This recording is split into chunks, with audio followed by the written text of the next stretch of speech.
Hey, friend, can we chat real quick? Just a few moments of your time. I want to bless you real good. First of all, happy President's Day. No, not U.S. presidents. I'm not talking about a man or woman sitting in office. I mean, happy President's Day. In what is a precedence or priority in your life? Let's talk about this real quick. Because here's the problem. Sometimes we say, my precedence is family. That's my priority. Family, happiness, joy. Let's just say those three. Then why is it that you always in the middle of some mess?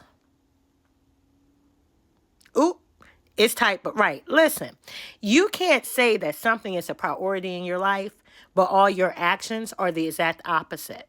Because even though you may think that's the priority or you want that to be the priority in your life, your actions, what you invest your time in, what you spend the most time talking about, and the top 5 people that you spend the most time with tells exactly what your priorities are. And the truth be told, it all comes down to foundation. Let's get into that real quick because I'm not going to hold you long. Let's get into that real quick. Let's say a storm is coming. Now, depending on the pressure of the storm, how bad the storm is, what type of a home would probably have the least damage? One built on a firm foundation or one that's built on a not so firm, not so solid foundation? Well, come on now, you know what's going to happen. If your foundation was shaky for that home anyway, it won't take that much of a storm to knock it off its course, to have it out of balance. But if you have a strong, firm foundation, I'm not going to say your house doesn't have any damage, but it's made to weather the storm. That's the importance of a firm foundation. But you know what a lot of us do in the natural? We don't fortify our gates. We really don't. We don't. We don't have a firm foundation. We don't affirm ourselves. We don't speak well to ourselves. I'm not talking about arrogance. I'm talking about affirming yourself. I'm talking about doing those things, reading those things, listening to those things, repeating those things, writing those things until they're down your spirit that make you confident, that make you feel confident, that make you feel assured, that make you feel affirmed, that make you feel like you can run this race and do all those things that you are dreaming and you're visioning, okay?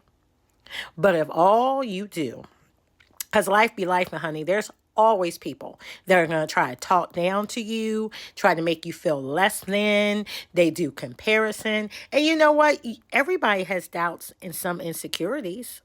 So if you continue to feed on that stuff, oh baby, your foundation is not strong. Your foundation is going to weaken and weaken and weaken and weaken, and to the point you're at a place where you don't even know how you got there.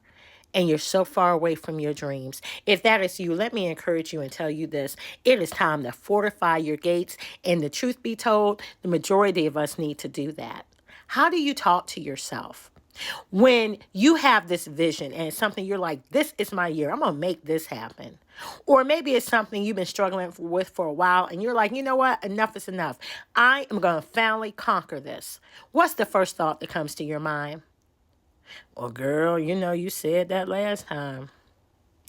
Every time you try to do this, nah. And what's your response to that? Because, see, some of us, we start thinking about, well, yeah, I always saying, yeah, I do struggle. It's so hard. And, honey, if you sit there long enough, you can talk yourself out of what just a few moments ago you were so excited and geared up to do. Maybe somebody else, girl, you say that every year. You know you ain't going to do that. You might as well just go ahead. Maybe it's somebody else speaking in your spirit. Fortify your gates. Strengthen your core. Strengthen your foundation. Affirm yourself. Because the truth be told, whatever you give precedence to, you can accomplish. It's in your wheelhouse, because if you were able to do it, it wouldn't have popped up in your mind. It wouldn't have popped up in your spirit. That's a beginning step to say, this is something that's for you. This is something you can do. Or this is at least something you need to try. Sometimes things don't happen the way we want them to do, but there's a learning in that process. There's things you learn in the journey that will be useful in other ways. So it's still worth the journey and the process. So that's all I wanted to encourage you in these few moments. Fortify your gates. There's a lot of noise There's a lot of energy going around. And I'm not saying good noise or good energy. It is filled with anxiety, depression, stress, fear. Fortify your gates. Don't give into it. And just like when you're at your home and there's a knock on the door from an unwanted guest, you have options. You don't have to answer the door, number one. Two, you can't answer. And when you find out it's not who you want to see, you can let them know you're not available. Or if you've cracked that door open and you let them stay a little bit too long, you always have the option to politely ask them to leave. And with certain things, we not talking about just a natural person, but sometimes a natural person, baby, you ain't even going to, hey, they overstay long enough. Politeness ain't what you need to do anymore. You need to be assertive and firm and escort them out immediately.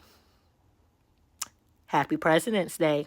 Feel free to drop a comment and let me know what you have decided as of this moment you are no longer going to tolerate and what you are finally going to make a precedence or a priority in your life.